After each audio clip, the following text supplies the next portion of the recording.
रतन टाटा, एक युग का अंत, लेकिन उनकी विरासत अनंत। 9 अक्टूबर 2024 का दिन भारत के इतिहास में एक महत्वपूर्ण मोड़ के रूप में दर्ज किया जाएगा। बीते कल भारत ने अपने सबसे महान और सम्मानित उद्योगपति रतन टाटा को खो दिया।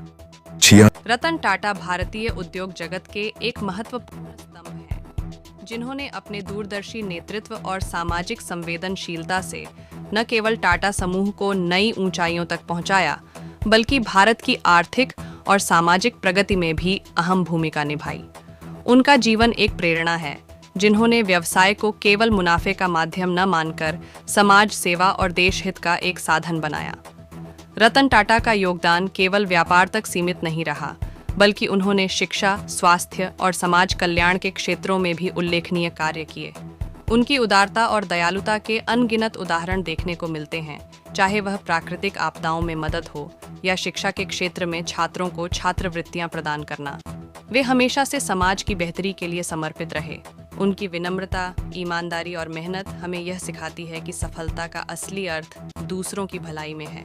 उन्होंने अपने जीवन के हर पहलू में मानवीय मूल्यों को प्राथमिकता दी और आज भी उनकी सोच और उनके कार्य लोगों के लिए प्रेरणा स्रोत है।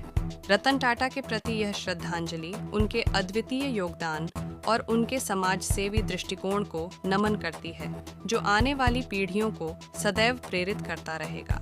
रतन टाटा का व्यक्तिगत जीवन सादगी और विनम्रता का प्रतीक था। उन्होंने कभी शादी नहीं की और 4 बार शादी के करीब पहुंचने के बाद भी उन्होंने जीवन भर अविवाहित रहने का फैसला किया। उन्होंने हमेशा अपने कर्मचारियों और आम जनता के साथ एक समान व्यवहार किया। उनका यह प्रेम उनकी दयालुता और करुणा की भावना का प्रतीक था, जो न केवल इंसानों के प्रति बल्कि सभी जीवों के प्रति थी। रतन टाटा का उत्तराधिकारी कौन होगा? रतन टाटा के निधन के बाद टाटा समूह की अगली पीढ़ी का नेतृत्व एन चंद्रशेखरन के हाथों में है, जो 2017 से टाटा सन्स के चेयरमैन के रूप में कार्यरत हैं। लेकिन इसके साथ ही नोएल टाटा, जो रतन टाटा के सौतेले भाई हैं, का नाम भी चर्चा में है। नोएल टाटा और उनके 3 बच्चे लिया, माया और नेविल टाटा समूह की नई पीढ़ी का हिस्सा हो सकते हैं।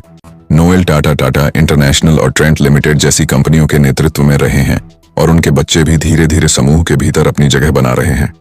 यह साफ है कि रतन टाटा की विरासत को आगे बढ़ाने के लिए परिवार के सदस्य और पेशेवर नेतृत्वकर्ता मिलकर काम करेंगे। टाटा की नई पीढ़ी और नेतृत्व। रतन टाटा के बाद टाटा समूह का नेतृत्व केवल एक व्यक्ति पर निर्भर नहीं होगा। एन चंद्रशेखरन पहले से ही समूह का नेतृत्व कर रहे हैं और उन्होंने टाटा समूह को सफलतापूर्वक आगे बढ़ाया है।